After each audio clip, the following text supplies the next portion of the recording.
এখানে একটা interesting question দিছে, বলছে যে গতকাল শেয়ারের দাম 25% বেড়েছিল, কিন্তু আজ 25% কমে গেছে, তাহলে শেয়ারের দাম শতকরা কত বাড়লো বা কমলো?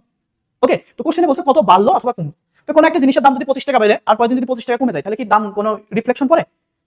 আপনারা সবাই বলুন না যে ভাই 25 টাকা বাড়ছিল 25 টাকা কমে গেছে, সেই ক্ষেত্রে কিন্তু কোনো ভ্যালু সমস্যা নেই। যেমন আমার মনে করেন আমার কাছে যে মাইক্রোফোনটা আছে, মাইক্রোফোনটার দাম ছিল 100 টাকা, এটা কয় টাকা বাড়ছে? 25 টাকা বাড়ছে, হয়ে গেছে 125 টাকা।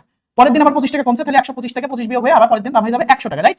কিন্তু এখানে দেখেন, এখানে কি বলছে, এখানে কিন্তু 25 টাকার কথা বলিনি, এখানে বলছে 25% এর কথা।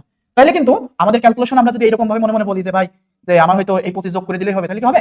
হবে না, রাইট? তো 25% এর এখানে একটা খেলা আছে। তাহলে এই ক্যালকুলেশনটা আমরা কিভাবে করব?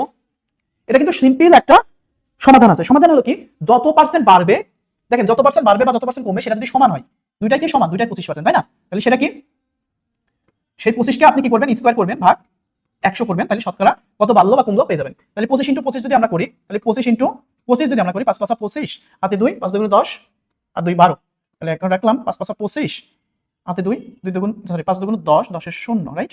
0 হাতে হলো 1, 2 2 4 1 5, তাহলে 5 2 6, রাইট?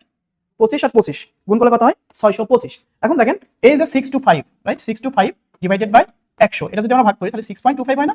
6.25। ওকে, দেখেন তো এখানে 6.25 আছে কিনা?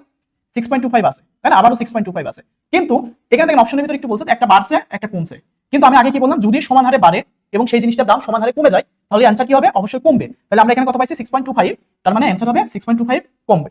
ক্লিয়ার সবাই?